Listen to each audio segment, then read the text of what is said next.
as a church, if we can show the community that God can transform lives, He can transform homes, He can transform neighborhoods. If we can show the city that, Winnipeg is very much the heart of Manitoba, but it's in the center of the country. It's the heart of the country. I'm taking our response to poverty as kind of a challenge to say, if we can solve this issue here and figure out how do we reach our neighbors, maybe we can help other churches figure out the same thing.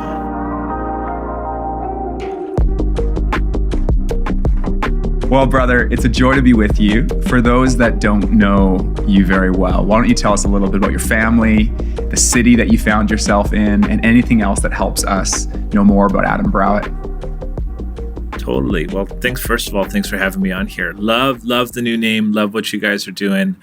Obviously, such a big fan of you, and just thankful for what God's doing here in Canada. And so, yeah, my name's Adam, and I got 4 kids. I got a wife. My teenagers are grade 12, grade 10, grade 8, and I got one in grade 5 too. And so, buddy, you got a youth ministry in your house.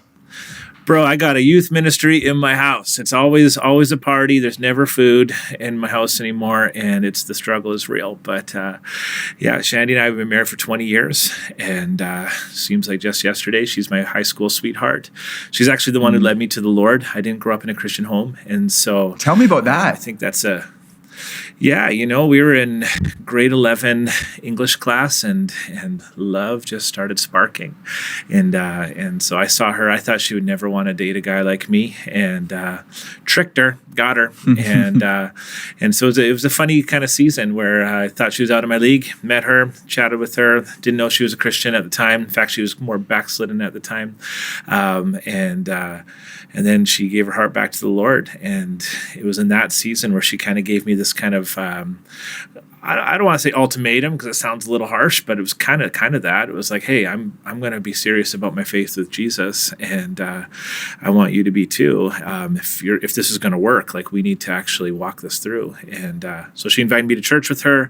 Went to church with her for a few months, really just to keep the girl, not for Jesus. I was doing it just to keep the relationship going, and it was through that 3-month process of watching. At first, I was super skeptical, and I had a bigger deal with the people kind of like hands up in worship and looking at them thinking, who does that? Like I had very limited church exposure. And so I was kind of like, people sing in karaoke bars or they sing at happy birthdays, but who sings in a church? And when the pastor talks, like it didn't ring any bells. But the more I stayed and the more I watched and the more I listened, I was like, when these guys sing their songs, it seems like it's more than singing. Like I didn't have the language at the time, but it felt more like prayerful. And I could just tell that it was emotive, like they cared. When the pastor read the Bible, it looked like he actually believed it was real. When he prayed, it looked like he believed that God spoke to him. And with time of just watching that, I was like, maybe it's not everybody else in the room that has it wrong. Maybe it's me. And so gave my heart to the Lord. I'm kind of the last person I ever thought would ever become a Christian, and kind of right from the get-go knew that I wanted to reach people who were on the fringes or people who lived in the margins, because that's how I saw myself. And so my kind of journey into ministry started pretty fast. I wouldn't have had the language to say, I want to be a pastor right away, but it was definitely, I want to reach those who are in the margins and who are on the fringes, who don't fit in. And that's where I really built a lot of our ministry from that. Where did you start out? So remind me where you went to high school. Were you on the island in Vancouver Island at the time? Or yeah. So I'm a West Coast boy for sure. Grew up in Nanaimo, which is the least reached city in the country. And so grew up there, and grew up there, eventually went to school at Vanguard College in Edmonton, went to school in Edmonton, started doing correctional chaplaincy, worked to develop an inner city chaplaincy program for gang youth. Right before that kind of got off the ground, my mom got diagnosed with MS in Nanaimo, and so Shandy and I, we moved back. But what was beautiful about it was they actually offered me a role to be the youth pastor in the church I got saved in. So we moved back to Nanaimo. We left Bible school early and jumped right into ministry. and just started running from there, and kind of my whole journey is a journey of like online schooling and just jump into the next thing that I feel God's leading us to. And then went from Nanaimo to Edmonton. We were there for 7 years at West Edmonton Christian Assembly. Then went back to the island, worked at Glad Tidings or Coastline Church now with Pastor Andy Moore, and we were there for 5 years, and now we find ourselves here in Winnipeg, beautiful Winnipeg, Manitoba, at Calvary Temple. One of the things I really admire about you is you're a very good speaker. You're a great preacher, and you're thoughtful with words, and not creative in a distracting way, but creative to say, how do I present this in a way that's fresh and authentic? And I've really enjoyed hearing you teach over the years. When did that craft started to grow for you? You know, was that something that as a youth pastor, you get all these, you got people in front of you every week, you start preaching, like, oh, I think I like this and I'm drawn? Or when did that sort of part of your pastoral toolkit really start to become refined? Right. No, that's a fair question. I'm a drama kid. And so I remember when I was in high school, I was really into monologues. So I wasn't into plays as much as but monologues. And so memorizing a ton of content and then having to present that in character, that coupled with improv. And so those two things, that was kind of like my high school life, and just kind of post high school, that was kind of my world. And so preaching naturally fit into that category. Took me a long time to figure out the craft. Tried to just kind of emulate people, copy people, do what other people did. And so for me, I literally remember a time back when we would do, like, the worship team would print out song sheets and have them all on the music stands. Like, I felt guilty because I felt like I had to preach without notes, and so I didn't want people to judge me. So I would take the music from the people who were leading worship and pretend those were my sermon notes and put them on the pulpit in front of me and then just preach, because I found that whenever I read my notes, I would just get in my head, and I just kind of like guilt, because I remembered one performance I did in high school where I didn't memorize my lines, and I had to like hold a sheet of paper while I'd read my monologue, and I felt like a dork. And so I just kind of had that ingrained in me to memorize my content, and so I've kind of gone sans notes for the last 15 years, and only recently I started just using my laptop again, but I'm a drama kid. That's where it all kind of came from. The ability to tell a story, to get people connected. And so when I read the scriptures, that's always the goal. How do I tell that story? How do I have people connect to the scriptures? If we can see ourselves in the Bible, then all of a sudden the Bible comes alive and the scriptures come alive, and that means a lot, right? And so that's kind of the tactic there. I know we didn't plan to do this, but I want to just lean into preaching for a little bit. I got two questions about preaching. Yeah. Maybe the first, just an observation about your preaching, and then I'd love to hear your reflection on it. Is one thing that you do well that I think is hard to do is to stand still, to be comfortable in your body in front of a room of people. But it's such a powerful thing, like just to be still and present. It gives calm to the audience, invites people in. Is that something that was an intentional choice for you to settle in? Or did that come from doing drama? Like, I'm comfortable in front of people. Or is that something that, you've had to work on? Definitely had to learn it, for sure. I learned how to preach from Dane Cook. There was like a Dane Cook, the comedian. I don't officially endorse him, not as a theologian, that's for sure. But he did this kind of like comedy in the round type thing one time, and I was very fascinated how he can draw the audience in. And he's a pretty flamboyant kind of speaker, but I was fascinated by how he could use his body to kind of tell a story, and he can use it to help communicate the message. Not necessarily in I'm going to pretend to climb a ladder, but I'm going to be intentional with my movements and intentional with my positioning, I guess in the drama world, my blocking, right? And so I think some of that would be residue from the drama days, for sure, but also just learning from great communicators, not necessarily great preachers or teachers, just who's good at their craft, and learning from that and trying to find my way that way. Okay, last preaching question. What's the growth edge now? Like, I look back on my journey as a speaker, and there's different seasons, different growth edge. For some, it was really handling the scripture, and there's work to do there, and that's an ongoing piece. Other was like finding my own voice, and there's emulation, but then that journey of finding my own voice. And, during COVID and then church planting in Vancouver created new crises and new growth points in my preaching. I'm curious what you might reflect on now as you think about, because I see you as somebody that's probably not going to just like be like, I'm going to settle right here. This is good enough, you know? What's the growth point for you? Where are you sort of going, hey, here's what I'm working on right now? Yeah, I think, so I mentioned there that I started using my laptop lately. And so trying to lean more into my notes. What I've noticed, maybe ever since I stepped into a lead role, I've just begun to realize that my words, they carry a lot of weight. And so if I'm just like flippantly making a comment and I want to talk about real issues, well, some of these real issues, they're controversial. So I need to think through how I say things. And so that's where like my improv edge kind of bites me sometimes. And so sometimes pre-thinking a thought is really important. And so I probably spend more time thinking through the key points now that I'm trying to get to, just because I feel like culture is massively skeptical of the church. Christians are beginning to be massively skeptical of the Bible, and so like there's this piece of me. It's like, hey, how do I communicate the truths of the Scripture in a way that people can hear?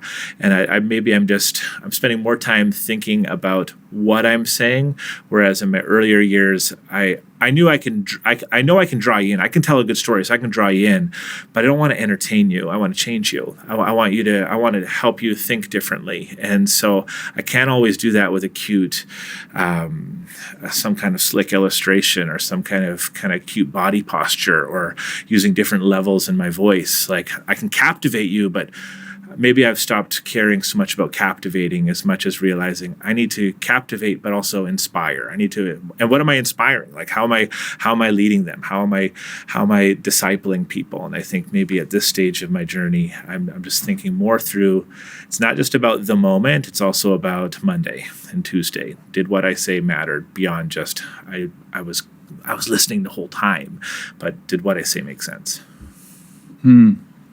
I'm having a similar journey, actually, interestingly. I think part of it, just knowing that these talks are going online, COVID, that was one of these things where I'm like, this is just, it's permanent. But then also my pastoral burden in Vancouver, and I'm sure this is what a lot of pastors feel, like I feel like people are asking, what is the Christian response to this question? Or how do I think about not just ethics, but that's obviously part of it. And I found myself going, there's certain parts in almost every sermon now where I'm like, I'm crafting thoughtfully these words. And it's so different than that storytelling gear, which I think is a big part of preaching, but that giving a thoughtful response. So that's interesting. I'm kind of in a similar boat where I think like you, for a lot of years, my youth preaching was deeply gospel-centered, deeply biblically informed, but driven by the narrative, driven by drawing people into the wonder of it, the beauty of Jesus, and this like invitation. And I want to keep all of that, but then I just see this like discipleship need, or even an evangelistic motive to respond to these questions, and it demanding crafted content that I'd rather slow down, make sure I get it right, than just skip over it quickly or, hope for the best. It's just too intense and the need's too high to scat on it. Totally. No, I'm totally feeling you. I feel I never would have articulated it this way, but I feel like I've started to notice like I care less about that Sunday moment, and I care more about how this moment can build into Monday and Tuesday and Wednesday. And so it's causing me to have to rethink how I communicate and how I say what I say. And you're right. The online nature of like, you can get called on stuff easier than before. You can say something dumb when you're doing youth ministry and no one's listening. But with the internet and everything online, you got to just think through your words. Adam, I'd love to hear a bit about how you found yourself in Winnipeg. You're at a church that's interesting. I think my father-in-law pastored at Calvary Temple as a youth pastor a lot of years ago. Yeah, my father-in-law is, wow. I think he's been part of the Pentecostal Assemblies of Canada for a lot of decades. And that was one of his posts. And so it's always been on my mind. And then when I visit Winnipeg, driven past there, right in the heart of downtown, it's like, in some ways, you got to see it. I think people need to see it if they drove through, be like, wow, there's a church right here in the heart of the city. And so I'd love to hear both about the church, but then also your journey of finding yourself there as lead pastor. Yeah, no, it's a great question. Yeah, Calvary Temple is like I remember reading about Calvary Temple in Bible school. When you're doing your kind of like Canadian Pentecostal history, you're like, whoa, like Calvary Temple was a major player back in the day. Like Amy Semple McPherson, like did a crusade here that basically launched this church into becoming what it is. Charles Price basically was like, you should call your church, you should call it Calvary Temple, right? Like you got these epic old time names, Purdy and Buntain and all these like in more recent history, like H.H. Barber and like even a Bruce Martin, like you have these like spiritual heavyweights. And like Winnipeg's a funny town. It's a little bit of a sleeper. Like I'm a West Coast guy. There was no part of me that ever wanted to move to Winnipeg. Like I didn't dream lying there on the beach thinking, where it would be good? Winnipeg, Canada's coldest city. Let's move there. And it was just totally the Lord. We knew in the last couple of years that God was stirring our heart, that something was up. I needed to step into a lead role, but we didn't know what that was. And I brought that up to Pastor Andy at the time. At the time, we were pastoring at Coastline Church. We were running one of their campuses in the West Shore. And I remember pulling Andy aside saying, Andy, man, like, I don't know what our future is. I just know that I feel God stirring something inside of me. And so he sent me away. I was scheduled to speak at a bunch of camps that summer. And he's like, why don't you spend the next 6 weeks, just go pray and just pray, seek the Lord, come back, we'll talk. And lo and behold, one of those camps was in Winnipeg here at Manhattan Beach Camp. And I knew they were looking for a lead pastor, but I certainly didn't think they were looking at a guy like me. And nor did I think I was looking to come here. But it was actually the stats. The more stats I read about Winnipeg, the more my heart began to get excited. Stats like Winnipeg's the coldest city in the country. Stats like Winnipeg has one of the highest crime rates in the country, one of the highest murder rates in the country, one of the highest child poverty rates in the country. It had a pretty unfair article printed about it, but it called Winnipeg Canada's most racist city in the country. And there was this piece of me that it was, as much as you hear some of those stats, you're like, you should run the opposite way. There was this part of me where I felt God drive me here like a magnet. And there was this piece of me that I just knew that there's something about this city. And I never in a million years would have felt qualified to come and pastor here. Never in a million years would have thought they'd want to hire a tattooed covered pastor to come in following a Bruce Martin who had just been here for 25 years, followed by, like, before him was H.H. Barber, 44 years of ministry. Calvary Temple existed before the PAOC existed. The Calvary Temple's role in the Pentecostal movement in Canada is significant in those early days, and then beyond. And so this idea that somehow, some way, God would want us here, at first didn't make any sense. But the deeper we got into it, the more we realized, you know what? I think this is exactly where we're supposed to be. Tell me a bit about the journey for you as, like, you were in a great church, in a great role. And right. It's an interesting thing where it's like 1 year, it's like, I don't want to change a thing. And then God uses circumstances, but also works inside of us to build what kind of feels like sometimes restlessness or discontent. Tell us a bit about kind of the interior journey and then the conversations you're having, in your home and then with Andy and stuff. I just love to hear about that, because I think transitions are hard and discernment's hard. And it's just, I always find, I appreciate, even though everyone's discernment journey is so different, hearing a window into others. So tell me about that discernment journey for you.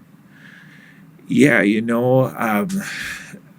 discernment's a funny word, right? Especially when it comes to discerning whether or not our time is done somewhere, whether or not we're supposed to move on somewhere, because you have to weigh things. You have to be able to discern the difference between what is a good opportunity, what is a God opportunity, right? You have to be able to discern the difference between what is Adam's career ambitions and what is is God placing in front of me? What is, like, how do I listen to Jesus and do what he says? What does that all kind of look like? So discernment is it's a real thing to kind of wrestle through and walk through. And so when I think of my own journey, I knew that God was doing something inside of me. I knew that I was supposed to lead. I love Pastor Andy. If you're listening, I love you, man. Like, working with Andy and Lisa Moore was a highlight of my life. I love working with them. What God's doing at Coastline Church right now in Canada is incredible. Those guys have grown by like 1,000 people since COVID, and it's exciting to see what God is doing. And I loved it there. I loved our home there. I loved our community. I loved our church plant, our campus. Like, I loved it.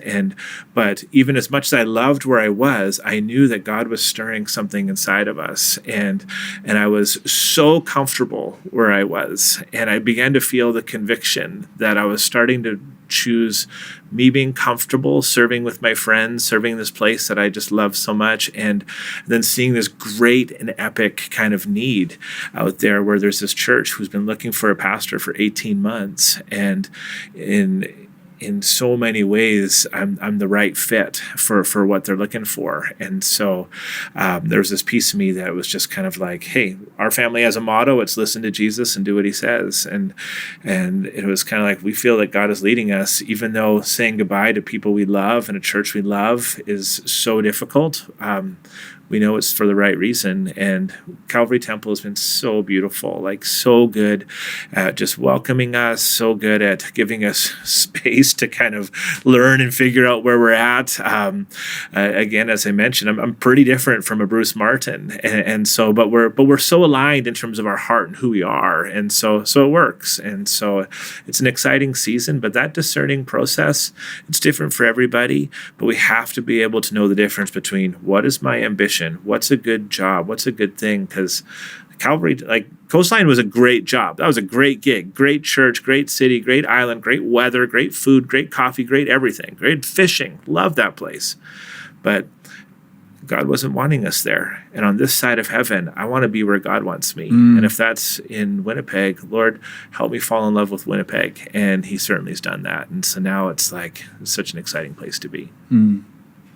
Tell me about, interestingly, right before this, we were on, we have this program with the Pastorate called the Emerging Leaders Lab. It's like pastors in their 20s, 30s, not lead pastors, earlier on in the journey.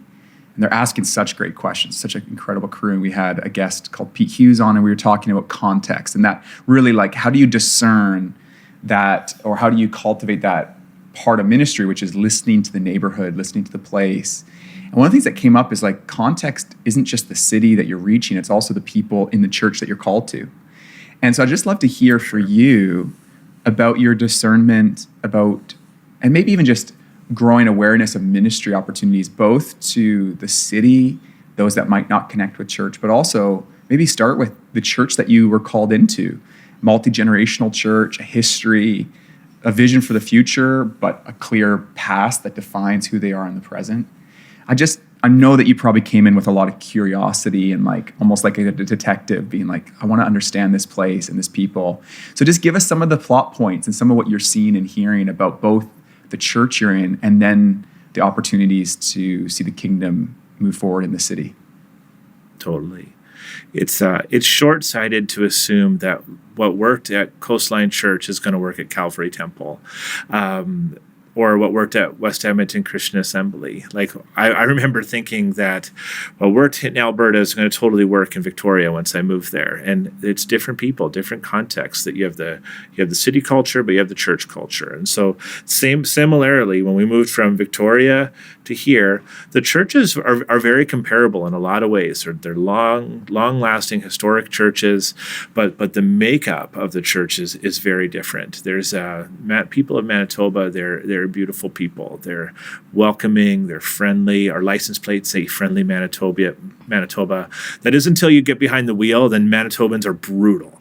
But those guys on the highways, they're wild. But in general, sometimes I wonder if that's on the the license plate just to remind Manitobans, like, you know what, you need to chill out. We are friendly here. Don't forget. But our church, though, church is awesome. It's a unique church, very unique church. Over 100 years of history, our extraordinary cultural diversity, generational diversity, socioeconomic diversity as an inner city church. A lot of people don't realize that Winnipeg actually is a major city of almost 1 million people. We have an inner city. We have a major inner city. We have inner city problems, just like any other major community. And so you have that dynamic. I think somewhere along the way, we kind of became a suburban church that meets in an urban center. And so now I feel like as we're kind of figuring out who we are, we got to try and figure out how do we reflect our community. Some pastors would say, take the church out of the inner city and go take it to the suburbs. But I heard one time a pastor say there's dark places in this world because Christians are too afraid to go there. And I've never been able to forget that. And there's this piece of me that says, look, if this church is here in this downtown core, like, how can we be a light to this community as the whole city is trying to revitalize itself and become something new and fresh? How can we be that? And so we have a congregation that's extraordinarily diverse in the middle of a very rough area, but it's got challenges. But those are kind of fun challenges to explore. The city, for example, just put out an article a while ago in the paper. It was talking about how crime is a significant issue. Actually, yesterday, Shandy and I, we got to meet with the mayor, and I asked the mayor just straight up, hey, we're new to the city. It was a little bit awkward because I thought the mayor wanted to meet with me, but he was more excited to meet with my wife because we just hired her as our community engagement director. And so that fascinated him, so he wanted to talk to us about that. But so on her second day of the job, she got to meet the mayor. Big deal. But we asked him, we said, hey, what's the biggest issues in the middle of Winnipeg here in downtown Winnipeg? And he said it's crime, it's addictions, and it's homelessness, and that's where we are. And so now we have a urban church with families and tons of seniors coming to a fairly rough area. How do you provide safety? How do you figure this kind of stuff out? And so there was this article that was put out by all these different churches in the downtown core here and saying, what are you doing? And so some responses were, well, we're hiring security guards, we're adding cameras, and we're upping our presence. And as a board, there was this piece of me that was like, that can't be our attitude, because if we start hiring security guards, what we're communicating is church is safe for some, or it's safe, but it's not welcoming for the homeless person coming in off the street. And so I've always been a big believer in let's build bigger tables, not higher fences. And so we actually took a different angle. And I don't know if this is a good idea yet. You'll have to have me back and I'll tell you if it was good or not. But we hired a social worker.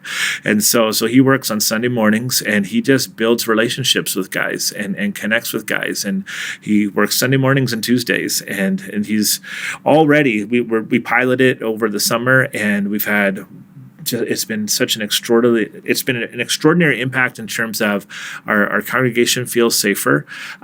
These guys who are coming in off the street, he's already found one guy housing, for example. He's found another guy a job. He's making these deals with guys like, hey, you're welcome here, but can you try coming to church sober next week? And guys are coming back, and it's been exciting to be able to have this opportunity where what could have been just a big wall, say don't come, is now kind of an opportunity to say, hey, we're a church for everybody. Whether you're coming in from the suburbs or you're coming in from just around the corner, we got a space for you. But it creates some complicated dynamics for sure. Tell me, I know it's you were saying that Shandy's like she's just starting in this role, but what are some of the stuff you guys are dreaming about, like to invest not just in social work but community engagement? That's a decision. It's a reflection of your values to say we want to allocate resources and staff time there. What are some of the things in your heart? Yeah. Her role is really important, I think, for our church to just remind our church that we are placed here by the Lord, and we have an extraordinary opportunity. We don't need to just complain about the fact that it's rougher in our neighborhood, but we get to actually celebrate the opportunity that we can now be light in a dark place that's right outside. And so her role, in a lot of ways, I like to think of her as kind of a bridge role. And so her role is to reach our neighbors, obviously, figure out what are the needs, tons of listening, what's going on, what's happening around the church. We have tons of newcomers to Canada, tons of immigrants, tons of refugees. What does that look like in terms of our response to our community? Winnipeg has the highest population of Indigenous people in any urban center in Canada, and so Shandy is also Indigenous, and so like that just creates opportunities. It creates a window for us to be able to think through how do we reach people who maybe don't feel welcome where we're at, we're at the church. And so, and not just creating programs, but how do we actually create bridges for our congregation to now love on and support our community, but also how can we create bridges for our community to be a part of our congregation? And so it's a pretty exciting role. Before moving here, she was working for Halitan, which is it's an Indigenous organization in Victoria, and she was a family preservation and reunification worker. So working with Indigenous families to help them just care for their children and help them get their children back if they've been taken away. And it's created this opportunity for us as a couple coming here to help our church see that we can love on our community in a practical way. And as a church, we need to take responsibility for those who are around us, because it's not just our neighborhood, it's their neighborhood. It's our opportunity to bring the hope of Jesus. And so I think bridging some of that is certainly something that gets us excited moving forward, working with the city. How do we impact this city so that people notice? Because I'm convinced right now people are nervous to come downtown in Winnipeg, and there's this piece of me that if we can turn that around as a church, if we can show the community that God can transform lives, He can transform homes, He can transform neighborhoods. If we can show the city that. Winnipeg is very much the heart of Manitoba, but it's in the center of the country. It's the heart of the country. And so there's this piece of me that I'm taking our response to poverty as kind of a challenge to say, if we can solve this issue here and figure out how do we reach our neighbors, maybe we can help other churches figure out the same thing. Beautiful. Yeah, my heart's stirred.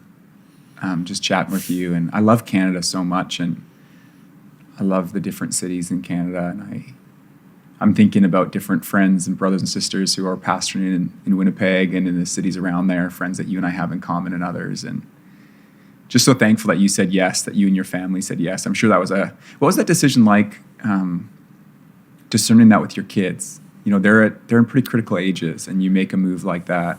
What was that journey like? Oh, I feel like in my early days, well, my kids were younger, or they didn't even exist. In my early days, they weren't even there yet. And so you're making decisions. Okay, I'm going to follow the Lord. And we've lived, I don't want to say transient, but we've lived a lifestyle where we very much lead with open hands. And we're like, okay, even I went to go work with Andy in Victoria. It's like, we're here. I don't know how long we'll be here, but I know that we're here for now, and we'll be here until God leads us elsewhere.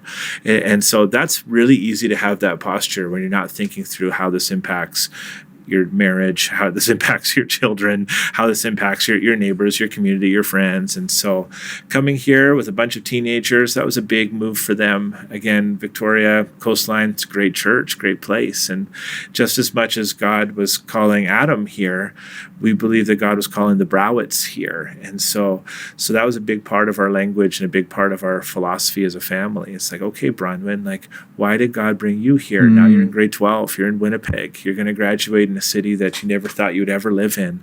And what's the opportunity there? Okay, Anderson, Benson, Thomas, it's the same story for all of them. And engaging them in this kind of missional mentality that we as a family, it's not Adam's calling, it's a Browett calling. And so what does that look like? But it's not that easy. we can glamorize it. That made it sound all sexy, but like the reality is you walk it out, you're like, there's days where you're mourning, you're grieving. It's like, oh, I miss my friends, or I miss my school, or I miss my coffee shop, or I miss my whatever. And there's days where I get down, but then I remember, but the Lord called us here and he placed us here for such a time as this. And who am I to wish that away? Who am I to say, oh, I wish I was no longer here. I wish I was back there. That doesn't make any sense. Like I need to lean into the Lord. What is he doing right now? And helping my kids to see that, give them language to process that. It's not that simple, but that's certainly the goal for sure. Mm-hmm. Well, thanks for sharing that. Who are you following in the NHL? Like, your heart's been in a lot of places, you know. Oh man, I'm a BC boy, tough. But the Canucks have always they have consistently broken my heart for years, and so They're heartbreakers. They're heartbreakers, those bums. And so I remember jumping to the Oilers my first stretch before the Connor McDavid era. And so that gives me some street cred. And so I jumped in there when we were living in Winnipeg or in Edmonton. But now that we're here, there's something about cheering for the local team in your local city. And so how about last night though, hey? 6-0. Awkward for the Oilers. Awkward for the Oilers. So that's how we do it in Winnipeg. We do it well, and so Winnipeg's great. Adam, I've just so enjoyed chatting with you today. Bless you in this work in Winnipeg. May God show you and your congregation so much favor, and with one another, with the city, as you seek to see transformation. And thanks for spending time with us today. Such a joy to be with you, man. Oh, my pleasure, man.